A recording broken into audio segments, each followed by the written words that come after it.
గౌతమ్ గారు, నమస్తే సార్. నమస్తే అండి.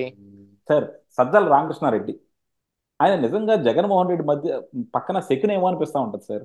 జగన్మోహన్ రెడ్డిని పతనం చేయడానికి ఆయన వచ్చి ఇక్కడ పనిచేస్తున్నారేమో అనిపిస్తూ ఉంటుంది. ఆయన నిర్ణయాలు చూసుకున్నా, ఆయన పెట్టే ప్రెస్ మీట్లు చూసుకున్నా, ఏది చూసుకున్నా సరే, ఈ రోజు దాకా ఆయన చేసిన ఒక్క పనితో జగన్మోహన్ రెడ్డికి ఒక్క మెట్టన్నా బెనిఫిట్ అయిందేమో చూద్దాం సార్. ఏ రోజు అవ్వాల, ఏ రోజు అవ్వకపోక జగన్మోహన్ రెడ్డికి అంతకంత నష్టం చేస్తా ఉంది. పట్టభద్రుల ఎలక్షన్స్ లో ఓడిపోతే, ఏంటండి ఓడిపోయారు, ఏమైనా రివ్యూ చేసుకున్నారా అంటే, చచ్చ చాలు మా ఓటర్లు కాదు, మా ఓటర్లు అంతా నిశానీ బ్యాచే, నిబ్బాగళ్ళే అని చెప్పాడు అనమాట. చదువుకున్నాడు ఎవడో మాకు ఓటేయడని చెప్పి ఆయనకు కూడా తెలిసిపోయినట్టుంది. సరే, అది అయిపోయినాక మొన్న టీచర్ల గురించి అడిగితే టీచర్ల గురించి కూడా అదే చెప్పాడు. మాకు వాళ్ళు కాదు వేసేది, మా వాళ్ళు వేరే ఉన్నారు, మేము వాళ్ళతో ఎంచుకుంటాం.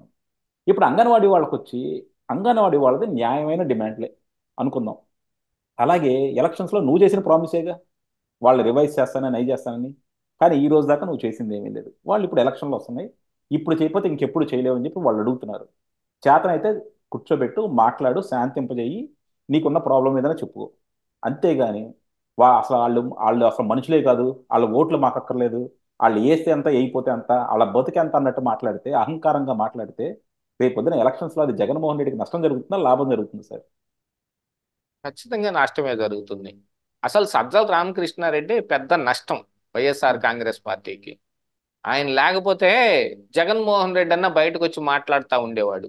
నేను మాట్లాడతాను ఈయన ఫస్ట్ వచ్చి ఉంటాడు. ఆ తర్వాత నుంచి నువ్వు మాట్లాడు అని ఆయన పంపిస్తా ఉన్నాడు. ఈ ఈ సజ్జల రామకృష్ణారెడ్డికి ఒక వాయు వరుస కూడా ఏమి ఉండదు ఆయన మాట్లాడే మాటలకి. ఈ ఈ ఎమ్మెల్సీ ఎలక్షన్స్ లో మీరు ఇందాక చెప్పినట్టుగా వరుసగా లిస్టే ఉంది. ఎమ్మెల్సీ పట్టభద్రుల ఎమ్మెల్సీ ఎలక్షన్స్ అప్పుడు అడిగితే వాళ్ళు కాదు, మాకు మేము సంక్షేమ పథకాలు ఇస్తున్నాం, మా ఓటర్లంతా వేరే ఉన్నారు, వాళ్ళు మమ్మల్ని వాళ్ళు గెలిపిస్తారు, మేము గ్యారెంటీగా 175 గెలుస్తాం అన్నాడు. టీచర్ల సంగతి అంతే చెప్పాడు. ఇప్పుడు ఈ అంగన్వాడీల సంగతి అంతే చెప్పాడు. రే రేపు 104 108 ఉద్యోగస్తులు కూడా సమ్మె నోటీస్ ఇచ్చారు. వాళ్ళని కూడా అంతే అంటాడేమో. మళ్ళీ వీళ్ళందరినీ చూసిన తర్వాత మరి వాలంటీర్లు మాత్రం ఎందుకు ఊరుకుంటారు? వాలంటీర్లు కూడా మేము కూడా విధులకు బహిష్కరిస్తున్నాం అన్నారు అనుకోండి, వాళ్ళకు కూడా పని అయిపోయింది. వాళ్ళ మీద కూడా ఎస్మా ప్రయోగం చేస్తారు, పిస్మా ప్రయోగం చేస్తారు, వాళ్ళు ఏదో ప్రయోగాలు చేస్తారు. జగన్మోహన్ రెడ్డి ఏమో ఇప్పుడు ఎమ్మెల్యేల ప్రయోగం చేస్తున్నాడు, అక్కడ వాళ్ళని ఇక్కడ వాళ్ళని అక్కడికి మార్చేయడానికి. ఆ, ఏం మారుస్తున్నాడు ఏందో, దానికి కూడా ఒక ప్రాపర్ వే ఉన్నట్టుగా కూడా ఏం కనిపించటం లేదు. అంటే జగన్మోహన్ రెడ్డి ఏమన్నా ఆ, భయపడి కాడి కింద వేసే ప్రయత్నాల్లో ఏమన్నా ఉన్నాడా అనేది కూడా తెలియదు. అసలు నిన్న సజ్జల రామకృష్ణారెడ్డి అన్న మాట తీసుకుంటే ఒకటి, అంగన్వాడీలు అంటే నెట్గా ఉంటే ఎంతమంది ఉంటారో లక్షన్నర మంది ఉంటారు అంతే కదా, వాళ్ళు ఓట్లు పోతే ఎంత అని అన్నాడు అనుకోండి. వాళ్ళు ఒక్క ఓటేనా? ఒక్కొక్క అంగన్వాడీది ఒక్కొక్క ఓటా? ఒక్కొక్క కుటుంబం కింద లెక్కేసుకోవాలి. ఒక్కొక్క కుటుంబం అంటే దరిదాపుగా ఎట్టా అని యావరేజ్ 3 ఓట్లు వేసుకోవాలి. లక్షన్నర అంటే 5 లక్షల ఓట్లు. వాళ్ళు ఇన్ఫ్లుయెన్స్ చేయగలిగే ఓట్లు ఎన్ని ఉన్నాయి? లాస్ట్ ఎలక్షన్స్ అప్పుడు మీకు ఆ, ఈ టీచర్స్ అందరూ బాగా ఇన్ఫ్లుయెన్స్ చేసి వాళ్ళందరినీ ఓటు వేయించాము అని వాళ్ళు చెప్పుకున్నారు, మీరు ఒప్పుకున్నారు. మరి వాళ్ళ సంగతి ఏంది? వాళ్ళని విధుల్లోకి లేకుండా చేసేస్తే ఈసారి మనల్ని ఓడించే అవకాశం ఏమి ఉండకుండా పోయిద్దని వాళ్ళని మేము వాళ్ళు అడుగుతున్నారనే పేరు పెట్టి, ఏది టీచర్లు అడుగుతున్నారనే, మమ్మల్ని బోధనేతర విధుల నుంచి తప్పించండి అని వాళ్ళు ఎప్పుడు అడుగుతున్నారు. ఎందుకు? వాళ్ళని తీసుకెళ్లి వైన్ షాపుల దగ్గర, కోవిడ్ అప్పుడు వైన్ షాపుల దగ్గర ఆ టీచర్లను తీసుకెళ్లి కాపలాగా పెట్టినందుకు కోపం వచ్చి వాళ్ళు ఆ మాట అంటే, దాన్ని బేస్ చేసుకుని అసలు వీళ్ళని ఎలక్షన్ విధుల నుంచి తప్పించేద్దాం అనే ఐడియా ఇతందే అయి ఉంటది, సజ్జల రామకృష్ణారెడ్డిదే అని పైకి ఎలక్షన్ కమిషన్ కి వాళ్ళందరినీ కాకుండా వీళ్ళ ఉద్యోగులు ఉన్నారు కదా, ఈ ఇదేంటి సచివాలయం ఉద్యోగులు, వీళ్ళందరి లిస్టు పంపిస్తే ఈ సీఎం తిప్పి వెనక్కి పంపించి పెద్ద షాక్ కొట్టారు. ఎలక్షన్ అంటే ఒక మామూలు ఇది ఎవరిని పడితే వాళ్ళతో చేసేది కాదు, దానికి ఒక ట్రైనింగ్ ఉంటది. ఇప్పుడు మేము టీచర్లతోటే చేసుకుంటాం, వాళ్ళకే ట్రైనింగ్ ఇచ్చాం, దాంతో పాటుగా ప్రతి బూత్ కి ఉండే దాంట్లో ఒక గెజిటేటెడ్ ఆఫీసర్ కూడా ఉండాలి, వీళ్ళంతా క్లాస్ 4 ఎంప్లాయీస్, వీళ్ళతోటి మేము పని ఎట్టా చేసుకుంటాం, కుదరదు, మళ్ళీ పాత లిస్టు తీయండి అదే ఇవ్వండి అని అంటే, మళ్ళీ అప్పుడు కలెక్టర్లు అందరినీ పరిగెత్తించి మళ్ళీ లిస్టు తయారు చేసి ఇచ్చే పని పెట్టుకుంటే, ఇప్పుడు ఆ టీచర్లు వాళ్ళు ఇన్ఫ్లుయెన్స్ ఎంత చేస్తారు? ఇదంతా ఏ ఒక అందుకనే అనాల్సి వస్తుంది, సజ్జల రామకృష్ణారెడ్డి మాటలకు ఒక వాయి వరస ఏమీ లేదు.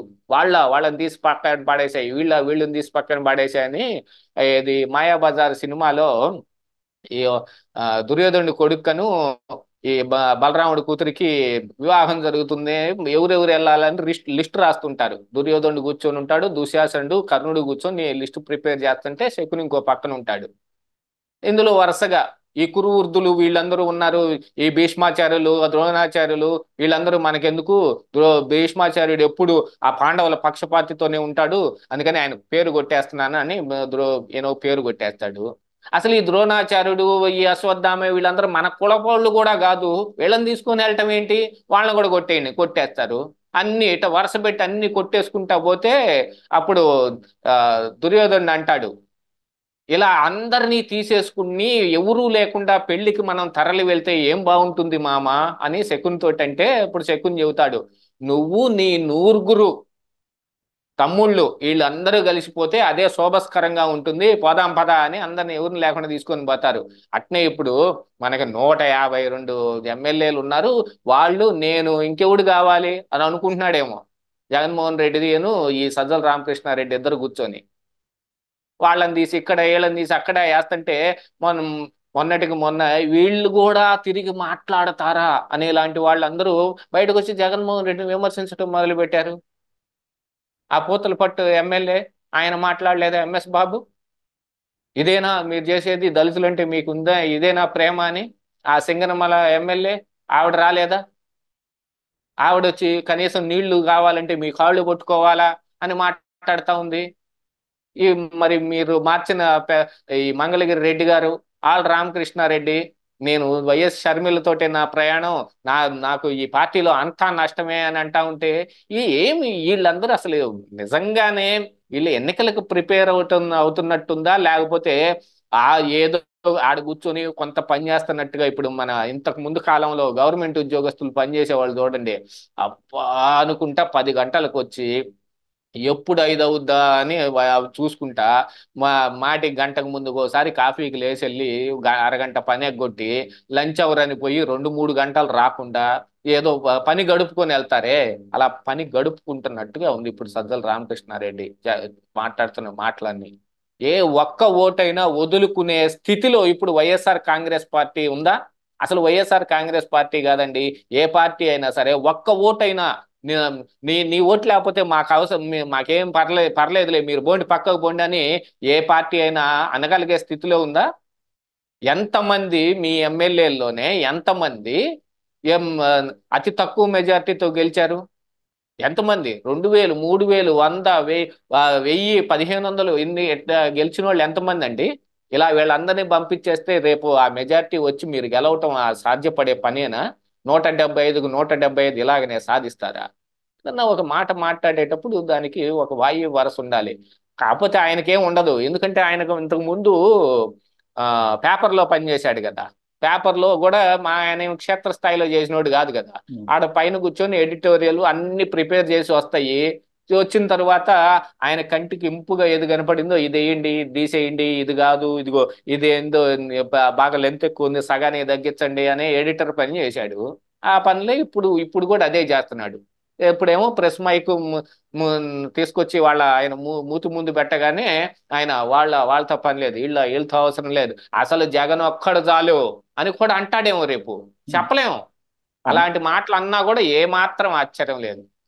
అంటున్నాడు కదా, అన్నా చెల్లెలను కూడా విడదీశాడు కదా జగన్ ఒక్కడు చాలని.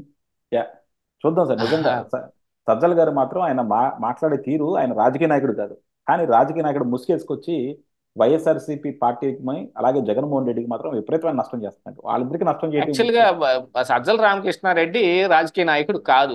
ఇప్పుడు ఆయనకు ఉన్న ఉద్యోగం కూడా రాజకీయ ఉద్యోగం ఏం కాదు, అది గవర్నమెంట్ లోంచి ఇచ్చిన ప్రజల డబ్బు తింటున్న ఉద్యోగం.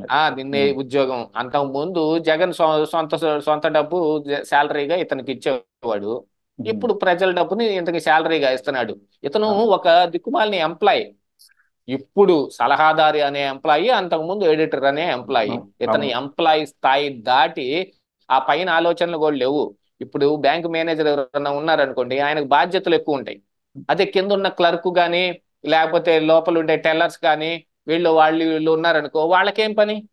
ఉహు, వాళ్ళు వస్తారు, ఆ క్యాష్ టాలీ అయిపోయిందా, ఇక్కడ ఉన్న వాటన్నిటిని మనం చెక్కులు క్లియర్ చేసామా, ఇప్పుడు మన దగ్గర క్యాష్ ఎంత ఉంది, ఈ ఇప్పుడు క్లియర్ చేయాల్సిన చెక్కులు ఎంత ఉన్నాయి, ఏం చేసామా, లేకపోతే ఇక్కడి నుంచి ఆడకి చెక్కులు పంపించామా, ఆ నుంచి వచ్చిన చెక్కుల్లో ఈ క్యాష్ తోటి క్లియర్ చేసామా, అంతే కదా వాళ్ళ పని. అవును. సజ్జల రామకృష్ణారెడ్డి అంతకు మించిన పని ఏమీ చేయట్లా. ఇతనే మాల అంతకంటే, ఇతను ఒక దిక్కుమాలిన ఎంప్లాయీ అంతే, అంతకు మించి ఇంక ఇతను ఏమి లేదు. కాకపోతే ఏంటంటే, ప్రతిపక్ష నాయకుడిని తిట్టాలి అని అనుకున్నప్పుడు ఇతనికి విచిత్రమైన మాటలు పుడతాయి. ఎంతైనా కొంచెం డొక్కసుద్ది ఏడిసింది కదా. ఉహు, ఆ ఆ పేపర్లో పనిచేశాడు, తెలుగు భాష కొంచెం పాతకాలపు మాటలు, మెగలోమానియా కంటే ఈ ప్రస్తుతం ఉన్న దాంట్లో ఎవరికి తెలియలేదు. ఉహు, ఆ సజ్జల రామకృష్ణారెడ్డికి తెలుసు ప్రతిపక్ష నాయకుడు మెగలోమానియాక్ అనే వ్యాధి ఉందన్నాడు. మరి ఉహు. ఇతనికి ఏముందో, ఇతను ఏమనుకుంటున్నాడు అసలు, అది కూడా ఏం తెలియదు. కానీ వచ్చేశారు. అది ఈ అడవి పండింది పిట్టలు తిన్నాయి అని అంటారు చూడండి, ఆ ఉమ్. రేంజ్ లో జగన్మోహన్ రెడ్డి విరోచితంగా ఉన్న కష్టం అంతా ఆయన ఒక్కడే పడ్డాడు. ఆ పాదయాత్ర చేసేటప్పుడు ఆయన ఒక్కడే పడి ఆ, అడ్డమైనవి ఉన్నాయి లేని అన్ని చెప్పి ఏదో చేశాడు. ఆ పీకేని పెట్టుకుని ఏదో పీకేసి మొత్తానికి 151 సీట్లు సాధించి హమ్మయ్య అని అనుకుని ఆయన సీఎం సీట్లో కూర్చుంటే, ఈ పెట్టలన్నీ ఇప్పుడు వచ్చి తింటున్నాయి. రేపు జగన్మోహన్ రెడ్డి ఓడిపోగానే ఈ పెట్టలన్నీ అలా పారిపోతాయి. ఎగిరిపోతాయి. యా, డెఫినెట్గా సార్. యా, థ్యాంక్ యూ అండి, థ్యాంక్ యూ వెరీ మచ్.